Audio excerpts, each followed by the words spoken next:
episodios más que importantes de nuestra historia medieval, pero que una historia medieval que condicionaría después el resto de los siglos posteriores. Como saben, esta organización, Héroes de Cavite, se dedica a difundir lo que es la historia de España. Y permitidme que haga una pequeña reseña precisamente de lo que hacemos, ¿no? Es una asociación que ya es internacional, se encuentra en muchísimos lugares del mundo, afortunadamente, que eso que tenemos solamente 3 años de existencia. Nació con la voluntad de fomentar la cultura y la historia entre los ciudadanos de la comunidad hispánica. Como todos sabrán, nosotros nos posicionamos como hispanistas y entendemos que formamos parte de una patria grande que está por encima de, digamos, las naciones canónicas actuales, siendo muy orgullosos de la pertenencia a nuestra nación, pero al mismo tiempo muy orgullosos de existir en formar parte de esa patria grande que engloba a todos los países hispánicos, ¿no? Tenemos como principal objetivo realizar actividades culturales para fomentar el hispanismo y la historia compartida, fundamentalmente desde 1492 a 1898. Dar a conocer nuestra historia, luchar contra la leyenda negra, divulgando una realidad histórica que ni siquiera se cuenta en los centros de enseñanza españoles, defendiendo el patrimonio cultural, histórico-artístico y rescatando figuras de la hispanidad que han sido olvidadas pese a la importancia de sus logros. Es impresionante porque cuanto más profundiza uno en nuestra historia, uno se queda perplejo de ver cómo hay tantísimos y tantísimos, no solamente héroes militares, sino verdaderos científicos en todas las ramas del saber, que sin embargo, sabe Dios por qué misterio, no se estudian en las universidades, ¿no? Nos proponemos defender la unidad territorial de España, tal como se reconoce en el artículo 2 de la Constitución. Reivindicamos el español como lengua común y elemento cohesionador de la hispanidad, sin olvidar todas las otras lenguas presentes que aportan riqueza cultural, pero carecen de ese carácter de lengua común.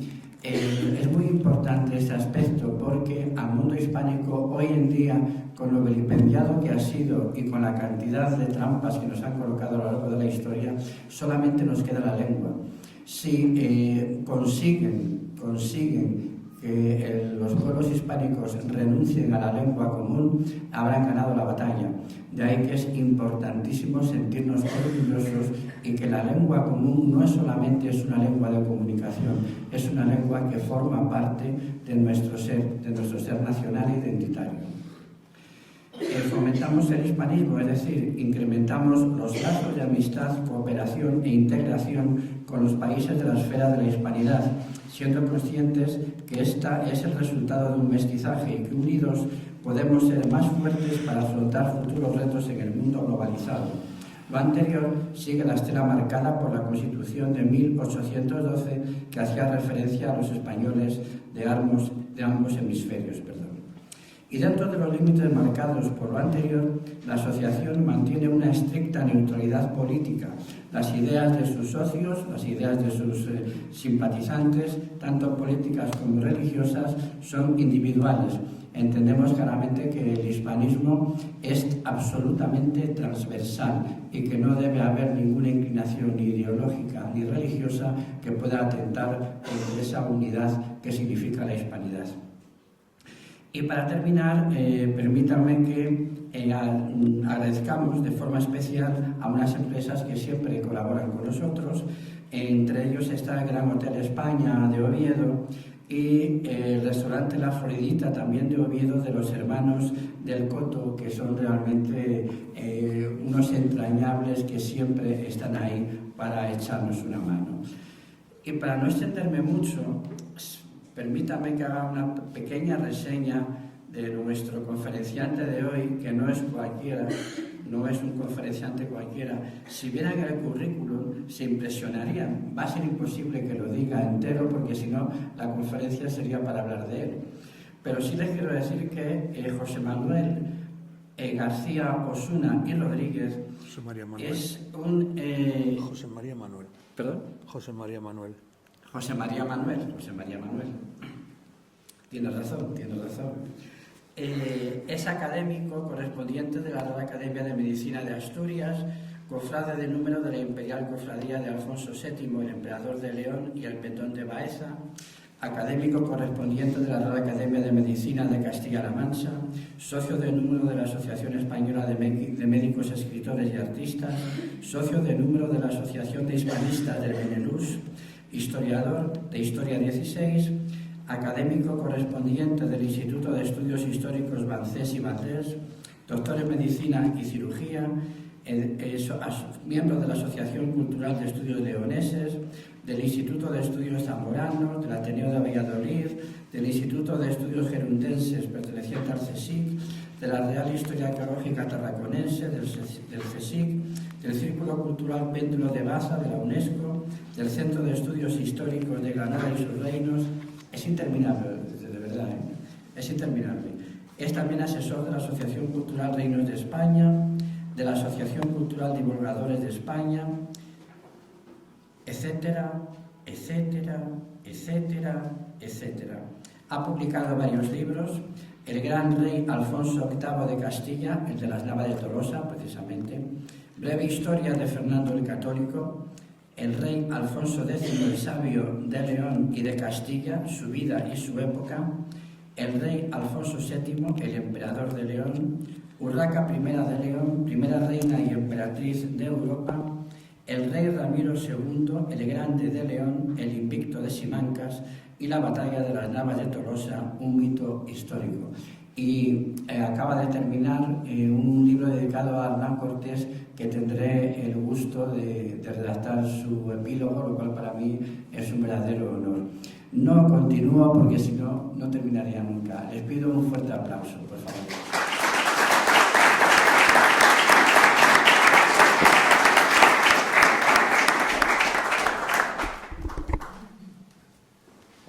Madre mía.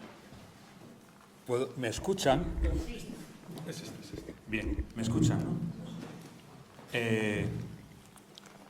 En primer lugar, agradezco que hayan venido a esta conferencia y mi felicidad absoluta, pero la de Rodrigo Jiménez de Rada, que era ciertamente prepotente, sería mucho mayor, ¿no? Ahora voy a publicar 3 libros, si las parcas no me cortan los hilos, que será Ordoño IV el Malo, personaje por el que tengo un enorme interés. Se titula Ordoño IV el Malo, Rey de León, la psicología en la Alta Edad Media, porque es un personaje tan desgraciado que me ha encantado hacer un libro sobre él. Es decir, se quedó huérfano de madre con 2 años, de padre con 5, etcétera. Lo pasó muy mal. Y entonces tiene una vida desastrosa. Las crónicas cristianas lo llaman el malo, una forma de calificarlo como traidor, y los musulmanes le llaman al-Jabit, es decir, carente de moral. Otro que voy a publicar este año será Ramiro III, Rey de León, señorío de mujeres, porque entre otras razones las mujeres van a decidir mucho el reinado de este personaje. Una de ellas es Velasquita Ramírez, la fundadora del monasterio de Cornellana, y el otro que también están a punto, 2 van a salir seguro antes de junio, se titula Hernán Cortés, su personalidad y su carácter en el Imperio Azteca. Y es un libro que me ha encantado hacer porque incluso según estaba escribiendo no me reía de mí mismo, de Hernán Cortés, pero sí me reía, ¿no? Porque realmente tenía gracia. Ahora vamos a hablar de las Navas de Tolosa. He traído libros de las Navas de Tolosa por si alguno de ustedes quiere adquirirlo. Ya que ha salido el de Alfonso VII, también he traído un ejemplar de Alfonso VII y de Ramiro II, que es el personaje, el rey más importante del siglo X en Europa, ¿no? Y este es el de las Navas de Tolosa. ¿Qué he pretendido hacer con el libro de la batalla de las Navas de Tolosa? Que por supuesto pues defiendo porque al fin y al cabo forma parte de mi acervo cultural. Pues los que compren los libros, a pesar de que dicen que los cazurros no regalamos nada, les regalaré un dossier de 400 páginas a todo color para que tengan pesadillas al leer mis libros, todas las entrevistas, un libro de estudios clásicos, otros más, unas revistas de historia que yo dirigí en Asturias que ya desaparecieron, pues alguno de ustedes quiere conservar un ejemplar. Y por aquello de que ayer fue el Día de la Mujer y la reina Urraca murió un 8 de marzo de una endometriosis, de un parto puerperal, pues voy a regalar una serie de pinturas sobre reyes de León que me ha hecho uno de los mejores pintores de Galicia, Alfredo Arias Martínez, y se los voy a regalar de 2 en 2. Por ejemplo, este sería el hijo y este sería la madre. Estos son pinturas que también les voy a regalar. Bueno, no estamos en las rebajas, pero tiro la casa por la ventana. Y ya no tengo más, claro. ¿Qué he pretendido con el libro? Voy a dialogar con mi hijo, que es un doctorando en historia medieval, está haciendo una tesis sobre las monedas en la Asturias medieval. Y entonces vamos a hacer, en lugar de que sea un monólogo, vamos a hablar, no sé, media hora o 40 minutos más o menos, para que después ustedes me hagan todas las preguntas que quieran. ¿Qué he pretendido con esto? Lo último, sí. Las portadas de los 2 últimos libros me las hace una diseñadora que estudió en Salamanca, que es de La Bañeza, y que, como los imperiales de La Bañeza, pues lo hace muy bien, y que vive en Austria. Por lo tanto, creo que las portadas merecen la pena. ¿Qué he pretendido con el libro de las Navas de Tolosa? Se titula Un mito histórico. Pues sobre todo dejar bien claro cuál era la postura de los reyes, qué era lo que ocurría en ese momento, y sobre todo subrayar cuál era la estructura y cuál era la idea del gran rey de León, Alfonso IX, el de las Cortes, el de la cuna del parlamentarismo. ¿Por qué no fue a las Navas de Tolosa y por qué no fue tampoco el de Portugal, que siempre se ha pasado de puntillas o vilipendiando a estos reyes? Y yo soy de León capital, lógicamente. Demostrando que Alfonso IX no fue porque no quisiera ir, sino que hubo unas condiciones políticas que en el de Portugal en Sancho el Gordo de Portugal eran más graves, Alfonso el Gordo de Portugal, Alfonso de Borgoña, en la relación con el papado. Desde siempre la Santa Sede ha apoyado más a Castilla que a León o a Portugal o a Navarra, y lógicamente Alfonso IX no tenía mucho interés en ir a la batalla de las Navas. Sí tenía mucho interés, pero no a la curia regia. Vamos a ver, cuando se produce la batalla de Alarcos, las tropas leonesas, que son las más fuertes de la península, sí se presentan en Alarcos, pero su primo Alfonso VIII tiene mucha prisa por acabar la batalla y moviliza la caballería pesada desde Toledo hasta Alarcos. Cuando llegaron a Alarcos, llegaron con la lengua afuera y naturalmente fue muy fácil para la infantería musulmana desbaratar aquello. Pero Alfonso IX estaba en Talavera de la Reina para apoyar a su primo, y Sancho VII el Fuerte de Navarra también estaba cerca de Madrid para apoyar al rey de Castilla, pero no esperó. Cuando se produce la bula de... por cierto, como también soy médico, pues tengo unas manías es recopilar la estatura de decenas de personajes históricos.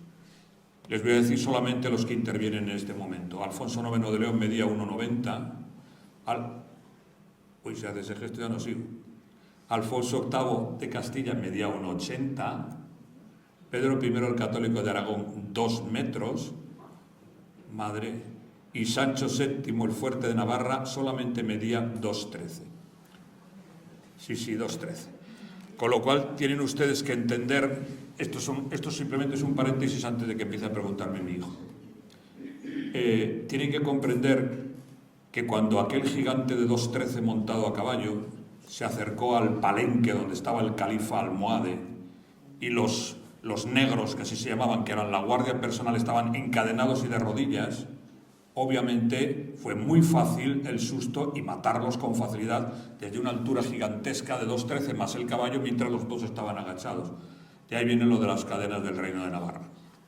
Cuando se recibe la bula de cruzada, que Rodrigo Jiménez de Rada, navarro, arzobispo de Toledo y canciller de Alfonso VIII, digamos el adversario de Lucas de Tuy. Lucas de Tuy es el historiador del Reino de León, leonesista, etc. Pues enseguida manda la bula al rey de Portugal. El rey de Portugal contesta que tiene problemas importantes con la Santa Sede. Está excomulgado porque se ha quedado con el dinero de la Iglesia, el dinero de las primicias, y naturalmente no va a ir a las Navas. Pedro I el Católico, rey de Aragón, pues indudablemente tiene mucho interés en ir a las Navas porque tiene buena vinculación con el rey de Castilla, Alfonso VIII. A Sancho VII el Fuerte, que ya tiene cerca de 60 años, el Papa lo amenaza con que lo va a volver a excomulgar y va a volver a poner el reino en entredicho, y claro, ante eso pues no le queda otro remedio que ir. Los navarristas vasquistas dicen que fue con 1.000 soldados, 800. Bueno, eso es una malicia, porque para empezar cada caballero llevaba 4 escuderos, por tanto si fue 1.000 ya eran 4.000, que son bastantes. Pero no le interesa a Jiménez de Rada en ninguna circunstancia enviar ningún tipo de información a León, porque En las mesnadas de Alfonso IX son las más poderosas de la península, y la caballería pesada leonesa, los famosos que después Cromwell utilizará contra Carlos I de Inglaterra, los Ironside, son los que deciden en ese momento, y entonces dilata mucho el enviar la noticia a la curia regia leonesa. Cuando recibe la noticia, Alfonso IX sí se anima para ir a ayudar a su primo y a los otros reyes a las Navas. El aula regia leonesa, la curia regia leonesa, que viene de las Cortes de 1188, las primeras Cortes democráticas de Europa, del mundo según la UNESCO, la cuna del parlamentarismo. Lógicamente no es una corte como es en Castilla, donde el rey decide. En León el rey decide hasta cierto punto. Hasta tal punto es así que cuando se producen las Cortes de 1188, y me van a permitir, total, no está el rey aquí, el que un guaje de 16 años es el rey de León en ese momento y convoca las Cortes, en la que participan por primera vez los ciudadanos elegidos por las ciudades, los ciudadanos y las ciudadanas, las mujeres y los hombres, porque está claro que hubo mujeres en las Cortes. Lógicamente, las Cortes lo que le dicen es: tu primo está en la tierra de Campos, ha conquistado fortalezas leonesas, y si te mueres en la batalla tenemos a los castellanos aquí. Con lo cual el rey se lo piensa y le manda a su primo un memorándum indicándole que tiene que devolver las fortalezas siempre leonesas, y él no tendría ningún inconveniente en ir a la batalla de las Navas de Tolosa. Jiménez de Rada aconseja a Alfonso VIII que no devuelva nada y que esperemos a ver qué se hace con la batalla, con lo cual las tropas de León no van a la batalla de las Navas de Tolosa, pero sí van soldados, sí van caballeros, y sí va el hermano del rey de León a la batalla de las Navas, mandando el centro de las Navas con el señor de Vizcaya. Por lo tanto, eso es, para empezar, lo que he pretendido. Y haciendo un paréntesis con respecto a las Cortes, quiero decir que las ciudades llamadas a Cortes en el año 1188 en la Basílica de San Isidoro en el mes de abril, por tanto no hacía tanto frío. Asturias participó con 4 ciudades, varones y mujeres, que fueron Oviedo, Avilés, que era ciudad, Cangas de Onís y Llanes, porque Llanes es ciudad. León participó con León, Astorga y Villafranca del Bierzo, Zamora con Zamora, Toro y Benavente, y Salamanca con Salamanca, Ledesma, Ciudad Rodrigo y Alba de Tormes, Mascoria en Cáceres y el arzobispo de Toledo. Después de este preámbulo, pues mi hijo tendrá la amabilidad de hacerme preguntas que no sean muy difíciles para que pueda contestar y lucir. Pregunta. ¿Qué fuerzas mercenarias participaron en ambos bandos? Por parte de los cristianos no hay ninguna fuerzas mercenarias, porque para empezar hubiera habido pena de excomunión. Por lo tanto, los cristianos no hubo ninguna fuerzas mercenarias dentro del ejército musulmán. Y dentro del ejército cristiano tampoco. Los almogávares fueron los más importantes que participaron en el bando cristiano.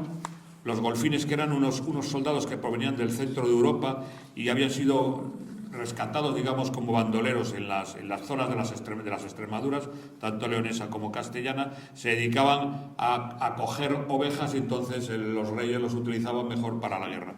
Había otros personajes que son los ultramontanos, que eran franco-borgoñones, que en el momento en que después del partir de Toledo y del mal comportamiento que tienen pues en ciudades como Calatrava, cuando los ultramontanos son expulsados de la batalla y del ejército y se vuelven a Europa, naturalmente los reyes cristianos de la batalla, tanto Pedro I como Sancho VII como Alfonso VIII, no lo contemplan como un problema, porque naturalmente no pretendían exterminar al enemigo, sino tenían un comportamiento de ten con los musulmanes. Al fin y al cabo llevaban aquí más de 200 años. Los almogávares son los famosos guerrilleros hispanos que, vestidos como soldados de infantería, llevaban una especie de red o de hierro en la cabeza. En las partidas de Alfonso X el Sabio, 12, título 23, se cita precisamente cómo era el comportamiento de los soldados que formaban parte de las mesnadas cristianas. ¿Qué más? ¿Por qué denomina mítica la batalla de las Navas de Tolosa? Pues denomino mítica a la batalla de las Navas de Tolosa por una razón, porque he pretendido desmitificar. No niego en absoluto que es una de las grandes conflagraciones, puede ser perfectamente la primera o la segunda de las conflagraciones que se producen entre cristianos y musulmanes en la Alta Edad Media o en la Plena Edad Media. En este caso sería en la Plena Edad Media. Pero se ha mitificado un poco porque no se hace avance en el territorio del Islam. ya que lo que se queda son las condiciones para que poco tiempo después Fernando III el Santo, infante leonés y rey de León y de Castilla, conquiste Sevilla, ¿no?, donde participa incluso la Marina con Ruy Gómez, que era un avilesino, por ejemplo, ¿no?, y Ramón Bonifaz, que era el almirante cántabro. Por lo tanto, lo que he pretendido es dejar las cosas en su sitio. Probablemente desde el punto de vista, o seguro que desde el punto de vista del avance hacia el sur, es que no me atrevo a llamar reconquista porque los medievalistas, algunos no sabemos cómo definirlo y otros se oponen frontalmente a ese nombre. Por tanto, la nueva conquista del territorio que estaba en el poder del Islam, digamos, la batalla por antonomasia es la batalla de Simancas, en que el gran rey Ramiro II derrota a Abderramán III en Simancas. Hasta tal punto es importante que se produce la repoblación hasta Salamanca y hasta Talavera de la Reina y hasta Madrid, ¿no? Incluso Madrid, que es una ciudad que llamó la atención a Ramiro II, que es el primero que la conquista, porque había unos animales de 4 patas que andaban por las calles, que se llamaban gatos, y le llamó la atención que hubiera ese tipo de animales en Madrid, ¿no? Esa es la primera reconquista que se hace de Madrid. La segunda será Alfonso VI, que es la segunda reconquista que se hace de Madrid. Por eso en determinado momento a una política de Madrid le escribí diciendo que tanto que defendía su castellanismo cuando habían sido 2 reyes de León quien los había conquistado. Esa es la razón. Y no, eso es por lo que he pretendido de un poco desmitificar el hecho de la batalla de las Navas de Tolosa sin quitarle la importancia enorme que tiene. En el libro hay una cantidad de textos muy grandes en donde se demuestra cuál es el comportamiento y el momento en que se produce el hecho. Hay incluso el Papa Inocencio III, que es un papa, vamos a ver, para estudiar, muy interesante, escribe al califa almohade invitándole a la conversión al cristianismo antes de la batalla. Bueno, es una forma interesante de luchar en una batalla, ¿no? ¿Qué más? ¿Fue una cuestión de táctica militar por parte de las fuerzas cristianas, una cuestión de suerte al escoger el lugar de la batalla o simple ayuda divina? Para la gran batalla de las Navas de Tolosa, las tropas de los cristianos se reunieron en Toledo, acompañadas de sus magnates laicos y eclesiásticos. Todos estos señores serían los encargados de conformar la curia regia, la corte, para la planificación de la batalla, que se presumía por ambos bandos que era de vital importancia para ellos política y religiosamente.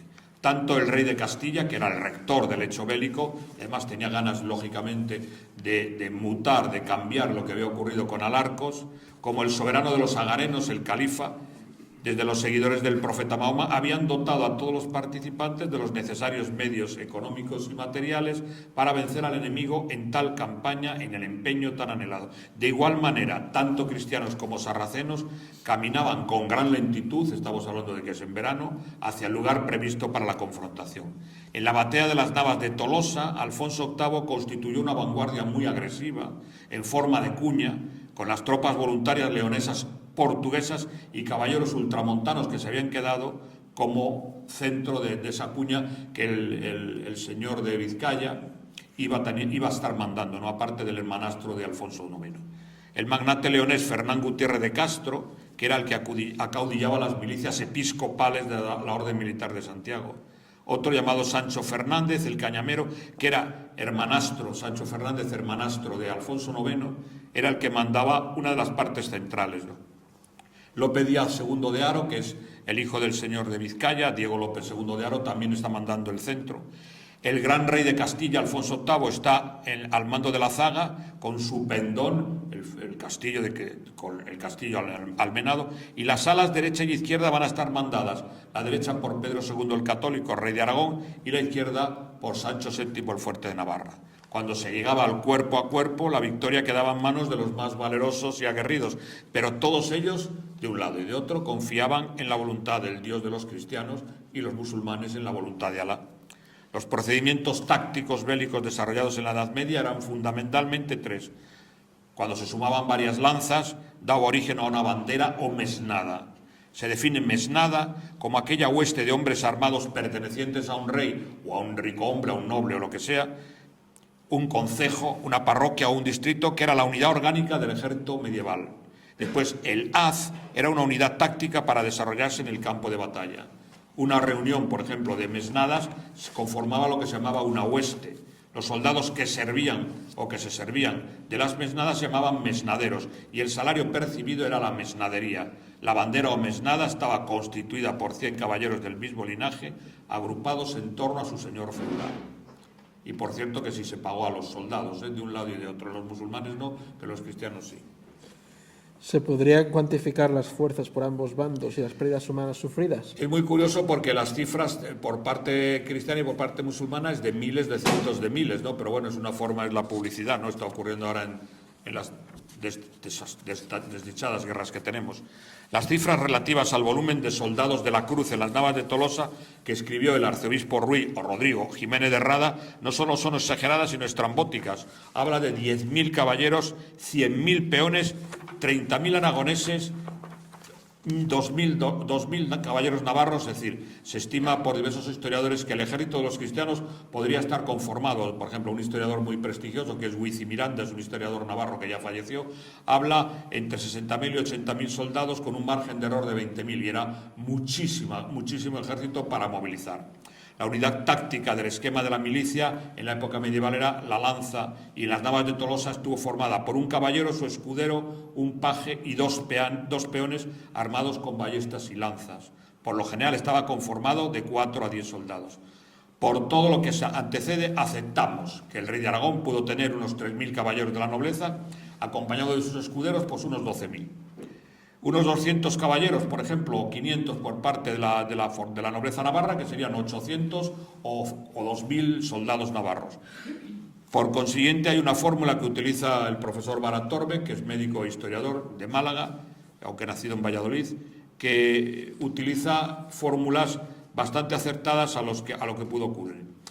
Entre León y Portugal aportaron unos 5.000 soldados más o menos, y los que permanecieron de Borgoña y de otros sitios ultramontanos fueron unos 650 y no más. En el otro extremo, el profesor Ruiz Domènech, que es un profesor catalán, en el año 1948 hizo un estudio sobre la batalla de las Navas, nació en 1948, el estudio es de 1984, e indica la cifra global de 11.000 soldados. Hubo más soldados, casi el doble de soldados en el bando musulmán que entre las tropas cristianas. ¿A cuánto se elevó el botín de las tropas cristianas? Voy a leerles un texto que es un texto relativo a la época, un texto de Jiménez de Rada. Este año los reyes cristianos de Castilla, Navarra y Aragón entraron en batalla contra el Miramamolí. El califa de los almohades ha quedado con un nombre vulgar que se estudia hasta en el bachiller, o se estudiaba en mi época, pero yo soy muy mayor ya, que se llamaba el Miramamolí. No sé si seguirá llamándose ese nombre. El rey de los sarracenos, y por el favor de Dios consiguieron la victoria. Para alegría y alborozo de todos los orientales, el rey de Castilla escribió cartas al Papa Inocencio III sobre tan gran triunfo concedido por el cielo a los príncipes cristianos. Envióle además honrosos presentes del botín cogido a los sarracenos, como fueron una tienda toda de seda y un estandarte tejido de oro que se colocó en la basílica del príncipe de los apóstoles para gloria del nombre de Cristo. La captura de un rico botín importante, fue una de las causas, entre otras, que movilizó a ambos ejércitos enemigos a enfrentarse en un campo de batalla de dudoso resultado, y no solo influyeron los factores religiosos y los sociopolíticos. En función de lo que antecede, como conocía cuáles eran las intenciones codiciosas de los almohades, y para evitar este comportamiento de rapiña de los sarracenos, Alfonso VIII prohibió a sus caballeros el lujo y los adornos ostentosos para cuando cayeran muertos no les quitaran todo del cadáver. Asimismo, el arzobispo Jiménez de Rada apoyó la orden del rey claramente en el caso de los caballeros del Reino de Castilla, sobre los que tenía jurisdicción, bajo pena de excomunión, prohibiéndoles taxativamente el pillaje, y de esta forma evitaba que no siguieran persiguiendo a los sarracenos una vez ganada la batalla hasta matarlos simplemente para quitarles lo que llevan encima. El reparto del botín se pretendía que fuese lo más equitativo posible, percibiendo en primer lugar y más cantidad los adalides, a continuación los caballeros y en último lugar los peones. Una sexta parte era para el conde de la ciudad que se tratase o para el rey de turno. Como se sabe, los ejércitos cristianos no poseían soldados profesionales, los musulmanes sí. En los ejércitos cristianos hay una estructura que se llama alfonsado, que era obligatorio acudir al alfonsado del rey, es decir, al ejército del rey en determinados momentos para una batalla, pero solamente en una época en que no hubiera que hacer cosechas o no hubiera que trabajar, es decir, no estaban todo el tiempo en el ejército. Y a esa situación, a ese momento, los reyes pagaban. Porque además el avance hacia el sur, el avance para volver a obtener las tierras que estaban en poder del Islam, o lo que se llamaba antes reconquista, se realiza utilizando un sistema que es del derecho romano y que se llama presura, que es la siguiente. El primero que llega a un terreno, a un territorio, se queda con él, y la única norma que pone el rey es que tiene que defenderlo. Y naturalmente, eso es lo que más me gusta de la segunda parte de la relación con el rey, es que no paga impuestos. Con lo cual, bueno, pues se podía intentar reconquistar territorios y no nos cobraban impuestos. Esto ha sido una maldad, pero que no me diga Hacienda, Una vez tomado el campamento del Miramamolín en Santa Elena, que fue donde se produce la batalla, Rodrigo Jiménez de Rada apostrofó al rey de Castilla indicándole, según la crónica del Toledano, Ruy Jiménez de Rada se le llama también el Toledano, tened presente la gracia de Dios que suplió vuestras carencias y que hoy borró el deshonor que habéis soportado largo tiempo desde Alarcos. Tened también presente a vuestros caballeros con cuyo concurso habéis logrado tanta gloria. Se cita que a continuación se cantó un Te Deum, el Te Deum Laudamos, que resultó transido de emoción para aquellos varones tan fornidos que no pudieron evitar las lágrimas. Como es sabido, la tienda del Miramamolín era de color rojo carmesí, bordada en oro, y la misma le correspondió al rey Pedro II el Católico de Aragón.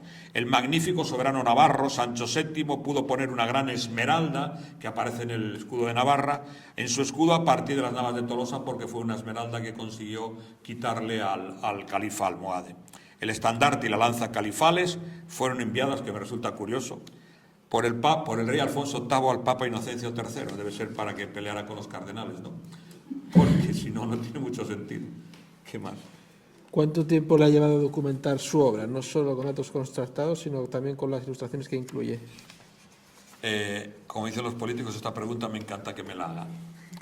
Creo que, a ver, yo no tengo tantos libros de historia como Pérez Reverte. Yo solo tengo 8.602 libros de... Miento, 8.603 porque ayer me llegó uno. Tengo 8.603 libros de historia. Pero bueno, si no se lo creen, pues le quito 1.000. Se pueden ver en mi casa porque les enseño la biblioteca. Está por todas partes. Tengo unos 2.000 de esos 8.600, más o menos unas cuantas son crónicas y diplomaturas. Es la única forma de hacer historia. Yo soy un doctor en historia medieval. Hice cursos de historia antigua porque me interesan mucho los cartagineses. Mi correo concretamente es Aníbal Cannas. Aníbal no me hizo caso en Cannas y en lugar de matar 60.000 romanos le dije que nos cargáramos 80.000, pero no me obedeció. Cuando le dije como a su primo Majarbal que entráramos en Roma, pues tampoco me hizo caso y así nos lució el pelo, ¿no?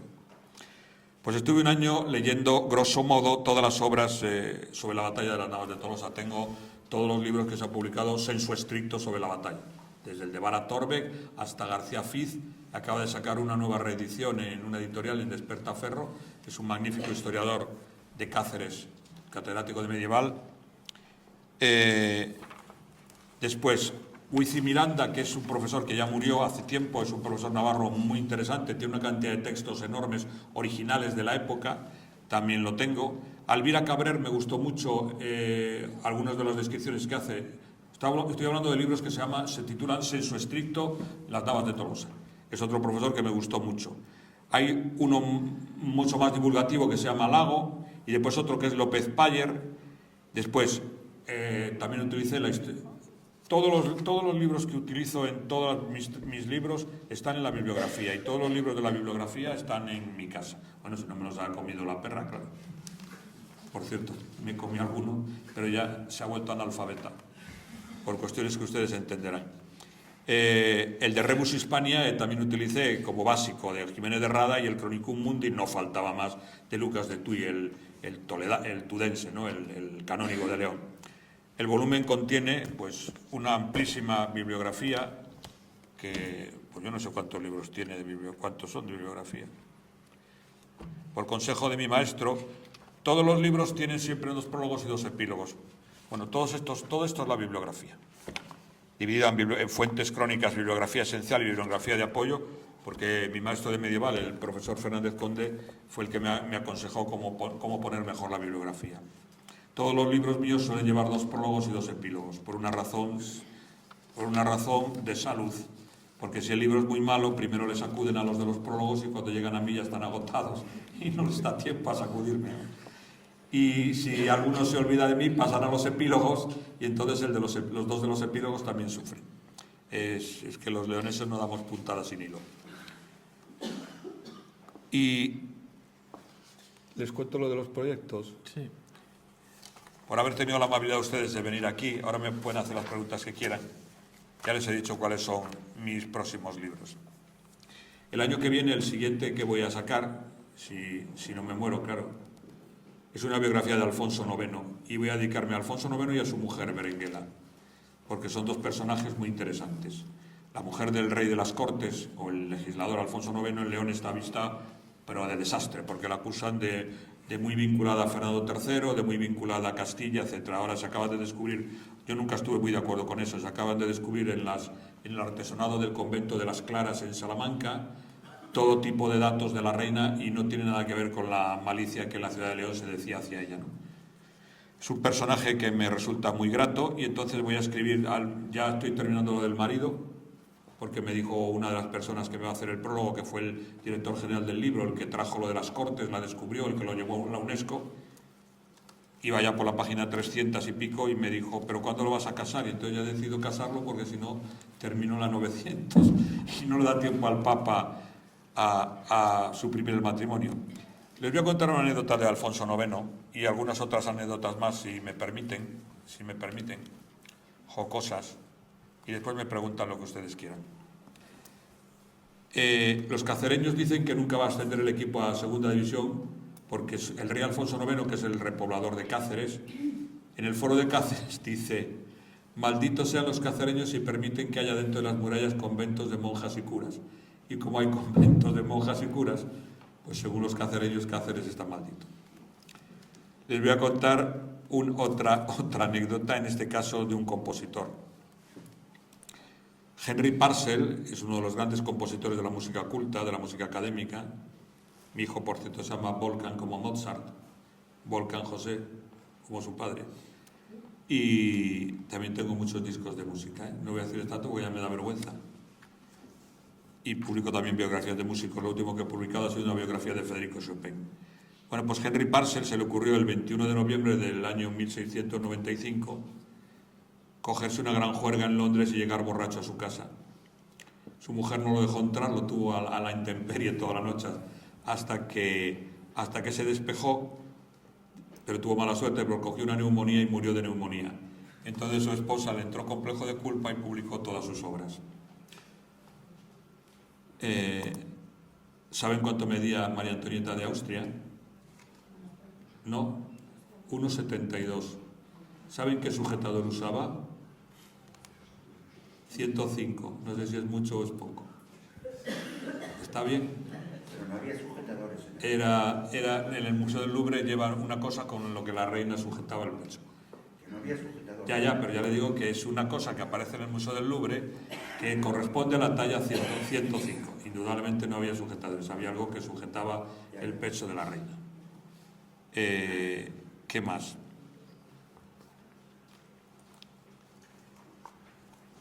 El Cid medía 1,56, por cierto. El Cid medía 1,56. Los he destrozado, ¿a que sí? Pues a mí como leonés nada. Por cierto, vamos a hablar de Rodrigo Díaz. A mí me hicieron una entrevista en un periódico de la ciudad leonesa de Zamora, en La Opinión, y los periodistas son muy malos todos. Muy malos, no, malísimos. Y se me ocurrió en plan de ironía decir que el Cid era el Bárcenas de la Edad Media y me lo pusieron como titular. Con lo cual en Burgos me quieren emplumar. No puedo ir a Burgos. Porque Alfonso VI, independientemente del estudio libidinoso que hizo un asturiano, Menéndez Pidal, que debe ser que estaba en la cama con Alfonso VI y con sus mujeres, porque sabía cómo se comportaba, pero bueno, a mí me hubiera gustado ver, ¿no?, cómo hacía Cleopatra con Marco Antonio. pues Alfonso VI no echa de la corte al rey por el juramento de Santa Gadea, que no existió nunca y que es un mito, ¿no? Aparte que no les deja muy bien el juramento a los asturianos, a los de Gijón sí. A los de mi cuarto de asturiano, que es de Oviedo, porque dice el juramento de Santa Gadea: villanos mátente Alfonso, villanos que non fidalgos, villanos de las Asturias de Oviedo, que no sean castellanos, o sea, que no los deja en muy buena situación. Por eso, en vista de eso, me voy a hacer una sanguinotransfusión y me voy a poner sangre de Gijón y no de Oviedo, porque vamos, después de lo del Santa Gadea. Entonces, Alfonso VI envía a otras personas, a García Ordóñez, a Pedro Ansúrez, que es el conde importante, y a Jiménez, al Cid, a Rodrigo, a que cobre las parias de Sevilla, de Córdoba y de Granada. Y el Cid, que tiene unas muy malas relaciones con Pedro Ansúrez, Pedro Ansúrez, que es el repoblador de Valladolid, el gran conde de León, que por cierto medía 2 metros 3 centímetros. Cada vez que ponga esa cara no me voy a atrever a decir más estatura. Bueno, les voy a hacer otro detalle. Como montaba mucho a caballo, tiene los fémures en esta postura. Pedro Ansúrez, catedral de Valladolid. No el que tienen allí con el casco de, parece, Quevedo o Góngora. Bueno, pues ese. Y entonces, lógicamente, el Cid, en lugar de utilizar, Rodrigo, en lugar de utilizar las parias para lo que era, para impuestos para el rey, lo utilizó para armar unos soldados y luchar contra Pedro Ansúrez, que era el gran duque del rey, y sobre todo García Ordóñez, que le faltaba un ojo y que era pariente del rey, con lo cual esa es la razón, no otra cosa. En ese momento en Europa hay varios condotieros, es decir, varios guerreros que se alquilan al mejor postor, pero eso no es malo, es decir, los reyes lo aceptan. Hay uno muy importante que se llama Geraldo sin pavor, Geraldo sin miedo, que los portugueses lo llaman el Cid portugués, no tiene mucho sentido, pero bueno. Y hay otros dos mucho más interesantes que el Cid. Uno es Mercadier, que es muy posterior al Cid. Mercadier es el caballero que lucha porque le pagan, primero con Enrique II Plantagenet y luego con Ricardo Corazón de León. Y por encima de todos está Guillermo el Mariscal. Guillermo el Mariscal es uno de los nobles, pero que le pagan, de la corte de Enrique II. El mejor caballero de Europa, se dice en ese momento. Y estas personas simplemente se alquilan a quien realmente les paga. No es nada inmoral ni nada desconsiderado, ¿no? El Cid murió en 1099, Ricardo Corazón de León en 1199, Bermudo II el Gotoso, rey de León, en 999. Parece que es una mala fecha, ¿no? Porque todos mueren en el 99. Bueno, no me voy a acercar tanto, ¿no? ¿Qué más les puedo decir como anécdotas? Es que no traje el libro de anécdotas, tengo una cantidad enorme de anécdotas. Ah, sí, ya que estamos en territorio de los Astures transmontanos, yo formo parte del territorio de los Astures cismontanos, Estrabón le llama la atención el comportamiento de las Astures. En este caso se refiere a las cismontanas, pero se puede aplicar a las de aquí igualito. Suelen luchar con los varones, llevan el pelo suelto, son más valerosas que los varones, porque él dice que empujan a los varones a la guerra contra Roma. Pero después dice algo que no le gusta nada, que no me gusta nada. Dice que las mujeres astures de un lado y de otro, León, Zamora y Asturias, eran muy feas.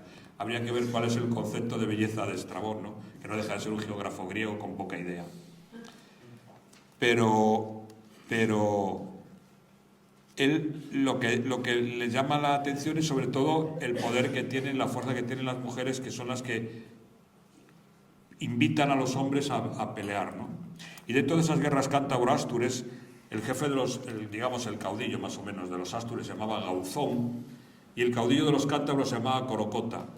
Augusto, desde Tarragona, creo que hay una librería aquí, o algo así, que pasando un día por esa calle, uno estaba en la puerta, no sé si serían los dueños, y me dijo: ¿a qué no saben cómo se llama esta librería? Y dije: pues no, creo que juega en el Racing de Santander, pero no estoy muy seguro. Hace muchos años, cuando era más joven, yo. Pues Augusto, por aquello de se busca vivo o muerto, como a Billy el Niño, a Pat Billy Bonnie, divulgaron que a ver quién entregaba a Corocota le daría una gran cantidad de dinero. Y este Corocota, que debía ser un personaje bastante gracioso y simpático, cogió a caballo y se fue desde allí a Tarragona y se presentó ante el emperador. Y dijo: yo soy Corocota y vengo a cobrar el dinero por mí. Y entonces a Augusto le hizo tanta gracia que le dio el dinero, le dio un caballo, una capa y lo nombró senador. Porque claro, le hizo mucha gracia. Bueno, Lo siento, le hizo mucha gracia de este comportamiento de este individuo, ¿no?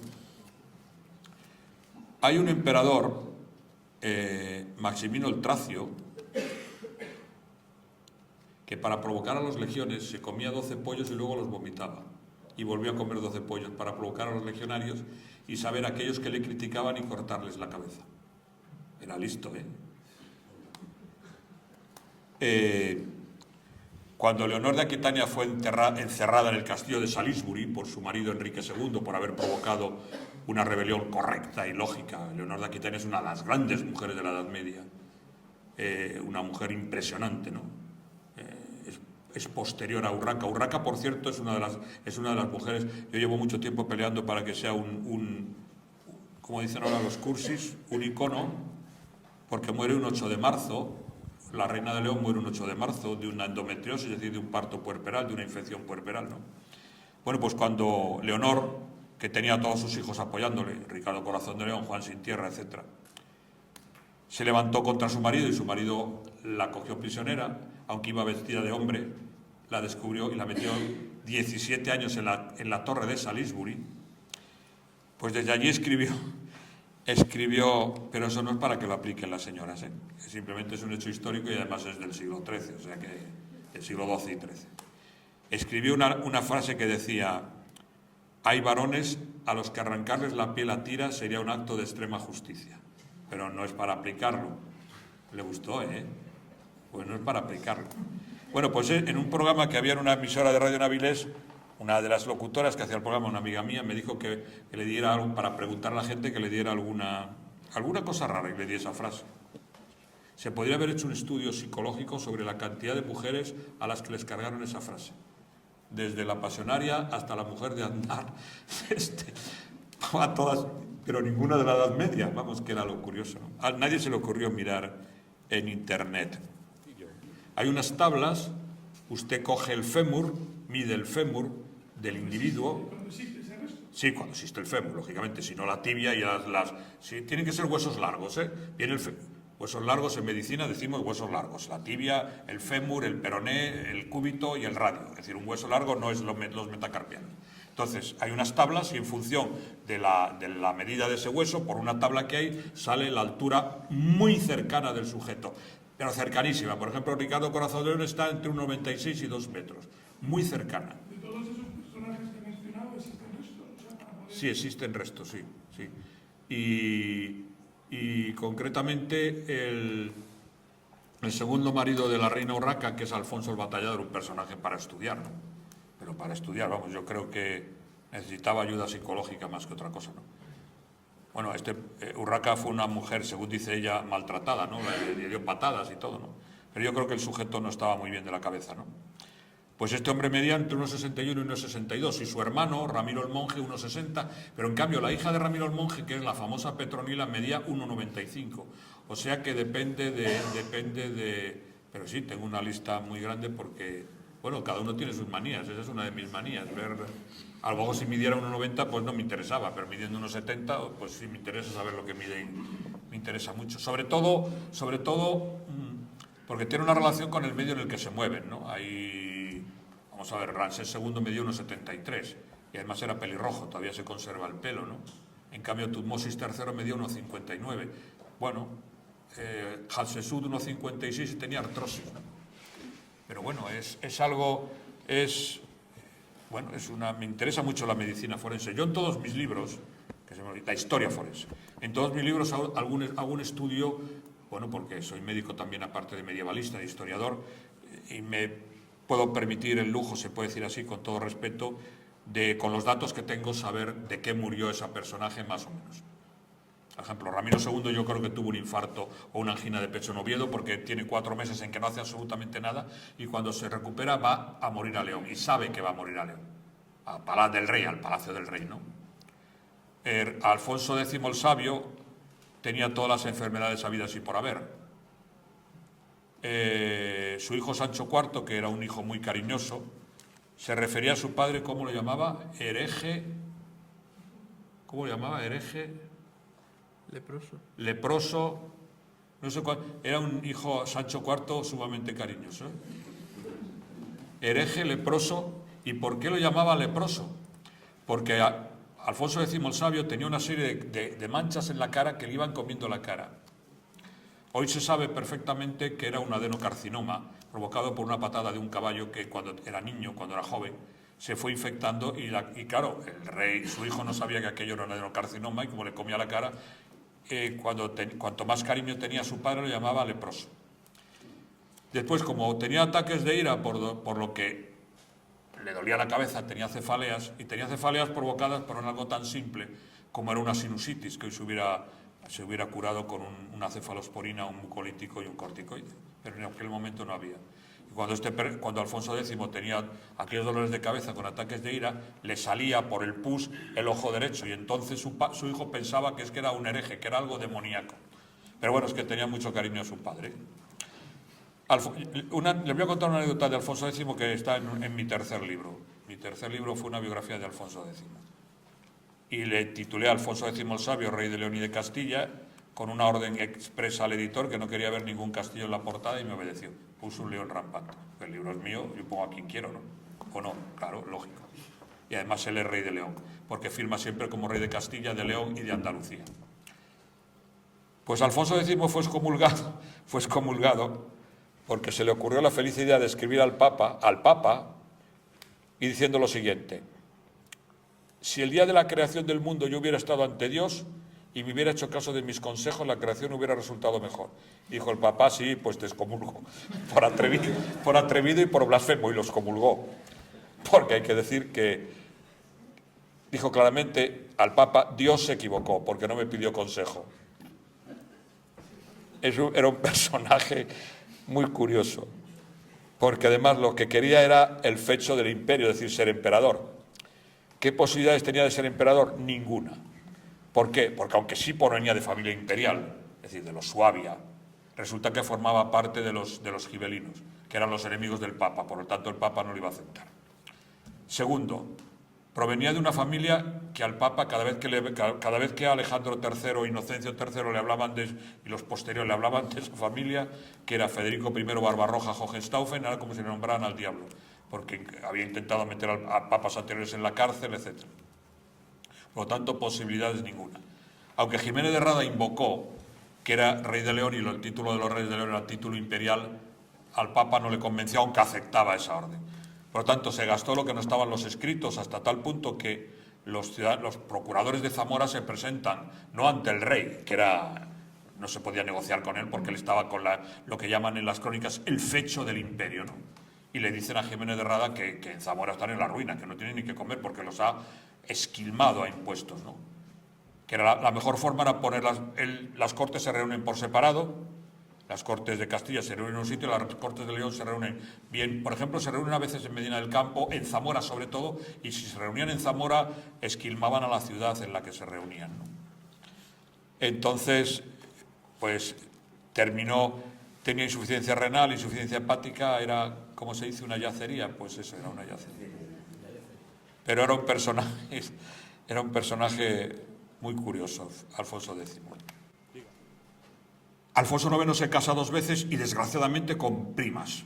En el segundo caso de Berenguela es su sobrina, con lo cual los papas disuelven los matrimonios que no habían hecho lo mismo en Castilla. Es decir, en la Santa Sede tiene una predilección por Castilla por una razón muy simple y muy clara. En León hay un rito mozárabe que el rito latino no permite. Los cluniacenses que vienen de Europa tratan de que en León, en el Reino de León, en el Reino de León haya un rito latino como hay en el resto. Para empezar, Castilla no existe hasta Sancho II, hasta Sancho III, por una razón muy simple, porque son condados que no se llama ninguno Castilla, sino se llaman condados de Burgos, de Saldaña, etc. Mire, hay un personaje al que tengo mucha simpatía, que es Sancho II, el hermano de Alfonso VI. Yo tengo toda la diplomatura de Sancho y dice lo siguiente: imperando el príncipe Sancho en Burgos y mi hermano el emperador Alfonso en León. Segundo, Fernando III se va a educar con su madre, algo que era absolutamente absurdo porque Alfonso IX no quiere educarlo, porque los hijos, en la costumbre medieval se educaban en una separación siempre con el padre y no con la madre. Va a Burgos con su madre y naturalmente en Burgos y sobre todo en Palencia y en Valladolid hay un personaje que es Tello Tellez de Meneses, que es bastante más retorcido para la educación de Fernando. Ahora se ha descubierto que Berenguela se sentía muy vinculada al Reino de León y no a Castilla. Hay datos fehacientes sobre ello. En tercer lugar, o en cuarto o en quinto, Fernando III el Santo, al morir Enrique, que era el que iba a sustituirle, hermano pequeño de Berenguela, toma posesión del Reino de Castilla, Fernando III, en 1212. En 1230, 18 años después, muere su padre y Fernando III, sin respetar el testamento de su padre, que no le deja el Reino de León, porque el Reino de León es para dos mujeres, Sancha y Dulce, dos hermanas que buscan apoyos entre la nobleza, pero solamente obtienen un 20% de los apoyos, no entregaron el reino por dinero, como dicen algunos maledicentes, como por ejemplo Valdeón Baruque, en absoluto, sino que no encontraron apoyos suficientes para plantar cara a su hermanastro, cedieron el territorio. Las posibilidades de Fernando III de ser rey de León fueron muy complicadas, porque le costó mucho entrar en la ciudad, le costó mucho que en Zamora lo aceptaran y tuvo muchos problemas. En el 1230 es rey de León. En absoluto desaparece el Reino de León en Castilla, eso jamás, no ha existido nunca, primero porque no existe la corona de Castilla ni de Aragón, es una invención, porque para empezar, hasta Pedro I el Justiciero, que es como lo llaman en Asturias y en el Reino de León, y el Cruel lo llaman en Toledo, hasta Pedro I las Cortes se reúnen por separado, siempre por separado. Y en el caso de Alfonso X el Sabio, clarísima, las Cortes se reúnen, divide la corona de León y de Castilla en 4 territorios, en 5, y el quinto se llama Reino de León, curiosamente para cobrar impuestos, porque todos los reyes siempre trataban de sacar dinero. Por lo tanto, no desaparece jamás en la estructura leonesa. Es más, yo que soy un historiador leonesista como Lucas de Tuy, tengo centenares de datos, tengo hasta, ¿cómo se llamaba? El adelantado mayor de León en la época de un tal Felipe III de Habsburgo. Sé cómo se llamaba el comendador de León. Vamos a ver, cuando los reyes católicos, yo tengo un pariente aquí, allá al final, que es un fan de Isabel la Católica, supongo que me estará atendiendo lo que estoy diciendo perfectamente. Cuando entran los reyes católicos en Granada, eso solamente es la parafernalia realizada para la entrada de los reyes. Las negociaciones las ha realizado Gutiérrez de Cárdenas, que es el adelantado mayor de León, del Reino de León, previamente. Simplemente ha sido una entrega de las llaves. Todo está pactado. Y quien lo realiza es el adelantado mayor de León. Por lo tanto, en ninguna circunstancia desaparece. Le agradezco lo que ha dicho, porque León no es Castilla, ni lo ha sido nunca, ni lo será. Y si nosotros somos Castilla, pues los territorios que formaban parte de la corona de León lo tienen todavía más difícil. Pero ha perdido influencia. Bueno, ha perdido influencia porque formamos... Es que yo... A ver, sí, perdone. Yo soy medievalista, por lo tanto, no le voy a hablar de la autonomía actual porque esa ya la estamos combatiendo. Pero quiero decirle... No tiene que ver con la cosa. Quiero decir que... No deja de ser indudablemente... Hombre, pues hemos perdido influencia, eso es indudable. Pero los fueros nacen en el Reino de León, las cortes nacen en el Reino de León, el que la mujer tenga categoría es en el Reino de León, donde las mujeres son iguales que los varones, igualitas, en todas las circunstancias.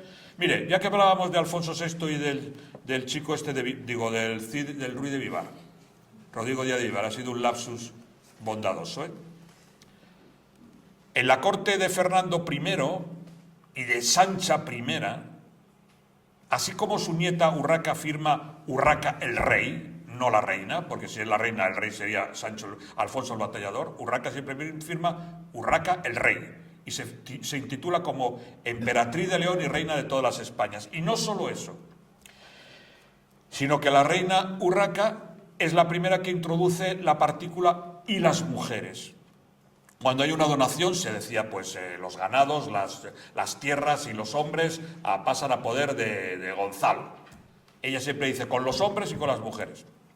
¿Dónde ha perdido eso? Pues en algo muy sencillo, en sus tías, Urraca de Zamora y Elvira de Toro, y en su madre, Constanza de Borgoña, y en su abuela Sancha. Es decir, Sancha es la primera que firma reina propietaria de León, porque no puede firmar como reina titular, porque no sé, con ese momento esa partícula no existe, y firma reina propietaria. Y ella es la que decide con respecto a Fernando.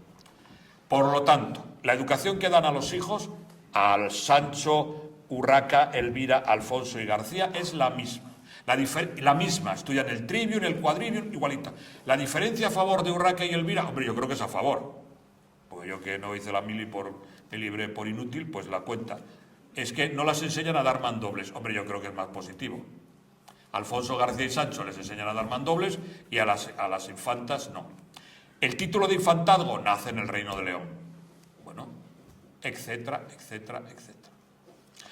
Que indudablemente hoy, el año 2024, formamos parte de una entidad política. Bueno, ya le pondremos palos en la bicicleta.